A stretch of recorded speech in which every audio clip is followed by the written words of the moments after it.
Hello friends. நடிகர் விஜயோட அப்பாவான SAC Desingh ராஜா 2 படத்தோட ஃபர்ஸ்ட் லுக் போஸ்டர் விழாவுல ஒரு சில விஷயங்கள பேசியிருந்தாரு. அந்த விஷயம் விஜய் ரசிகர்களுக்கு ரொம்பவே அதிர்ச்சியா இருந்துச்சுன்னே சொல்லலாம். லியோன்ற படத்தோட பெயர மட்டும் சொல்லாம, லியோ படத்த தான் சொல்றாரு அப்படின்றது ரொம்பவே ஓப்பனா தெரிஞ்சுச்சு. அவரு என்ன சொல்லியிருந்தாருன்னா, அதாவது ஒரு பெரிய இயக்குனர் அவரு என்ன சொல்லியிருந்தாருன்னா, சமீபத்தில ஒரு படம் பார்த்தேன். அந்த படத்த பார்த்துட்டு அந்த இயக்குனருக்கு நான் கால் பண்ணேன். அந்த இயக்குனர்கிட்ட, "சார் உங்க படம் ஃபர்ஸ்ட் ஹாஃப் செம்மையா இருந்துச்சு. ரொம்பவே விறுவிறுப்பா கூட்டிட்டு போனீங்க. சூப்பரா இருந்துச்சு" அப்படின்னு நான் சொன்னேன்.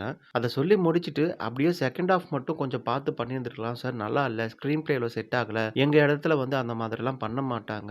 அதாவது நரபலி குடுப்பாங்க இல்லையா? அந்த விஷயத்த சொல்றாரு. அதுக்கு அந்த இயக்குனர், அதாவது லோகேஷ் என்ன பண்ணியிருக்காருன்னா, "சார் நான் சாப்பிட்டுட்டு இருக்கேன். நான் அப்புறமா பேசுறேன்" அப்படின்ற மாதிரி சொல்லி வச்சுட்டாரு. ஆனா, திரும்பவும் அவருக்கு கால் பண்ணவே இல்ல போல. இந்த விஷயம் எஸ்ஏசி அவங்களுக்கு ரொம்பவே அதிர்ச்சியாவும் இருந்திருக்கு. இதெல்லாம் எப்ப நடக்குதுன்னா, படம் ரிலீஸ் ஆகுறதுக்கு முன்னாடியே நடந்துச்சு.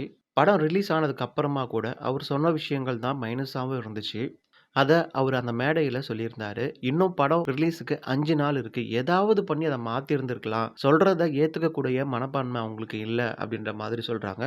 ஒரு பெரிய ஆக்டர் கிடைச்சிட்டா போதும். அவர வச்சு நீங்க வந்து என்ன வேணா பண்ணலாம் அப்படின்ற மாதிரியான ஒரு மனநிலைக்கு தான் இப்ப இருக்கிற பீப்பிள்ஸ் வந்துட்டாங்க அப்படின்ற மாதிரியும் சொல்லியிருந்தாரு. இது எல்லாத்தையும் சொல்லி முடிச்சுட்டு மறுபடியும் இன்னொரு பெரிய இயக்குனர பத்தி சொல்லியிருந்தாரு. அவரு யாருன்னா நம்ம முருகதாஸ் தாங்க. துப்பாக்கி படம் எடுக்கிறப்போ நீங்க ஸ்லீப்பர் செல்ன்னு சொல்றது எனக்கு புரியுது. ஆனா, மக்களுக்கு அந்த ஸ்லீப்பர் செல்ஸ்னா எப்படி புரியும்? அப்படின்ற மாதிரி எஸ்ஏசி வந்து முருகதாஸ் கிட்ட கேட்டிருக்காரு. எஸ்ஏசியோட ஒரு வார்த்தைக்கு மரியாதை குடுத்து, துப்பாக்கி படத்துல அந்த சீன ஒரு 3, 4 தடவ வச்சிருப்பாங்க அப்படின்ற மாதிரி எஸ்ஏசி வந்து மேடையில சொல்லியிருந்தாரு. அது உண்மையும் கூட. துப்பாக்கி படத்துல ஸ்லீப்பர் செல்ஸ்ன்னு சொல்லியிருந்தா, நம்மளுக்கு அது உண்மையாவே புரிஞ்சிருக்காது. அந்த படத்துல ஒரு எக்ஸ்ப்ளனேஷன் குடுத்ததுனால தான் அந்த படத்த கூட நம்மளால கனெக்ட் பண்ண முடிஞ்சதுன்னே சொல்லலாம். அதுக்கப்புறமா இன்னும் ஒரு சில விஷயங்கள்லாம் வந்து பேசியிருந்தாரு. என்னடா இது விஜயோட அரசியல் பயணத்துக்கு இவரே ஒரு தடையா இருப்பார் போல இருக்கு. அப்படின்ற மாதிரிலாம் ஃபேன்ஸ் பேசிட்டு வந்துட்டு இருக்காங்க. குறிப்பா "துள்ளாத மனம் துள்ளும்" படத்துல யார் நடிச்சிருந்தாலுமே வின் பண்ணியிருக்கும் அப்படின்ற மாதிரியான ஒரு விஷயங்கள் சொல்லியிருந்தாங்க. ஆனா அத மட்டும் ஃபேன்ஸால ஏத்துக்கவே முடியல.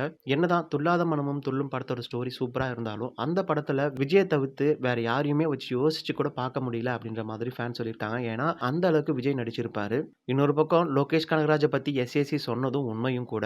அவர் சொன்ன விஷயங்கள் தான் படத்துக்கு மைனஸாவும் அமைஞ்சது. ஏஆர் முருகதாஸ பத்தி எஸ்ஏசி சொன்ன இந்த விஷயத்த பத்தி நீங்க என்ன நினைக்கிறீங்கன்றத கமெண்ட் பாக்ஸ்ல சொல்லிடுங்க.